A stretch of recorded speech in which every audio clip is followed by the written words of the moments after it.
بسم اللہ الرحمن الرحیم۔ السلام علیکم ورحمۃ اللہ وبرکاتہ۔ الحمد للہ وحدہ والصلاة والسلام علی من لا نبی بعدہ، اما بعد۔ اعوذ باللہ من الشیطان الرجیم، بسم اللہ الرحمن الرحیم۔ وَلَتُكْمِلُوا الْعِدَّةَ وَلَتُكَبِّرُوا اللَّهَ عَلَى مَا هَدَاكُمْ وَلَعَلَّكُمْ تَشْكُرُونَ۔ جیسا کہ آپ اس بات کو جانتے ہیں کہ اللہ تبارک و تعالی نے مسلمانوں کے اوپر سال میں 30 روزوں کو فرض کیا ہے۔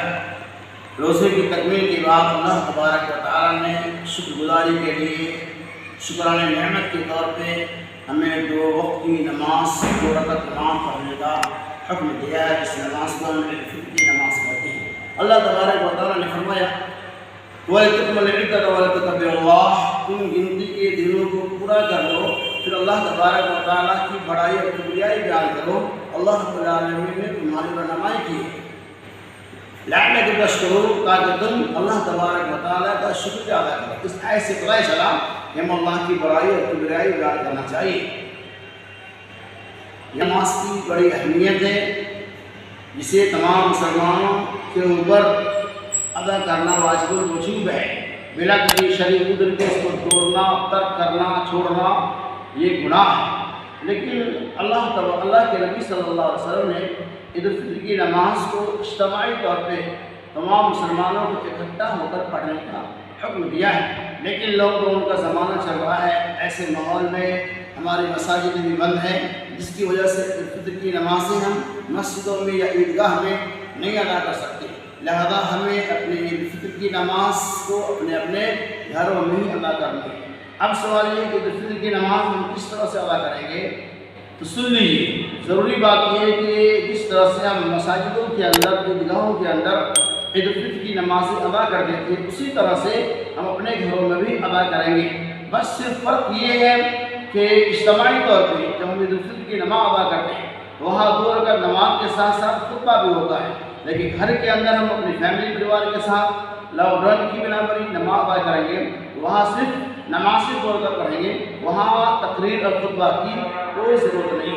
اس 2 رکعت نماز کا طریقہ یہ ہے کہ اللہ کے نبی صلی اللہ علیہ وسلم کہ پہلی رکعت کے اندر تکبیر تحریمہ کے علاوہ 7 زوائد تکبیریں ہوں گی، دوسری رکعت کے اندر 5 تکبیریں زوائد ہوں گی، گویا کہ دونوں رکعت کے اندر کل ملا کر 12 تکبیرات زوائد ہیں، جو تکبیر تحریمہ کے علاوہ ہوں گی۔ تو اس نماز کا طریقہ یہ ہے کہ سب سے پہلے ہم اللہ اکبر یعنی تکبیر تحریمہ پڑھیں گے، اس کے بعد دعائے سلام یا دعائے افتتاح صلاۃ اللہم باعث بینی سبحانک اللہم وبحمدک وغیرہ وغیرہ پڑھیں گے۔ اس کے بعد ہم پھر 7 مرتبہ اللہ اکبر پڑھیں گے، جسے ہم تکبیر زوائد کہتے ہیں۔ پھر اس کے بعد اعوذ باللہ من الشیطان الرجیم، بسم اللہ الرحمن الرحیم، سورہ فاتحہ اور کوئی سورہ پڑھیں گے، رکوع اور سجدہ کریں گے، ہماری 1 رکعت ہو جائے گی۔ دوسری رکعت کا بھی طریقہ یہی ہے کہ ہم سجدہ سیکھنے کے بعد 5 مرتبہ اللہ اکبر پڑھیں گے، پھر سورۃ الفاتحہ پڑھیں گے، پھر کوئی دوسری سورہ پڑھیں گے، اسی طرح سے دوسری رکعت میں ہماری ادا ہو جائے گی۔ یہ ہماری ہو گئی عید الفطر کی نماز کی ادائیگی جو سنت نبویہ کے مطابق ہے۔ اب کوئی آدمی عید الفطر کی نماز کی جگہ میں کوئی اور نماز پڑھے گا تو یہ خلاف شرع ہے۔ ایک بات اور سنتے چلیں، عید الفطر کی نماز سے پہلے یا عید الفطر کی نماز کے بعد یا عید الاضحیٰ کی نماز سے پہلے یا عید الاضحیٰ کی نماز کے بعد کسی طرح کی نوافل اور سنتوں کا اللہ کے نبی صلی اللہ علیہ وسلم سے کوئی ثبوت نہیں ہے۔ آپ نماز پڑھیں اور نماز پڑھنے کے بعد آپ ایک دوسرے کو عید الفطر کی مبارکباد اس طرح سے دے سکتے ہیں۔ اللہ کے نبی صلی اللہ علیہ وسلم نے صحابہ کرام کو اس طرح سے عید کی مبارکباد دیا، اللہم تقبل اللہ منا ومنکم، اللہ تعالی ہماری اور تمہاری عید کو قبول فرمائے۔ اللہ سے دعا ہے کہ اللہ تبارک و تعالی ہمیں سنت نبویہ کے مطابق اس لاک ڈاؤن کے پیریڈ میں بھی اپنی عید الفطر کی نمازوں کو اپنے گھروں میں وقت پہ ادا کرنے کی توفیق رفیق عطا فرمائے۔ آمین۔ وآخر دعوانا ان الحمد للہ رب العالمین۔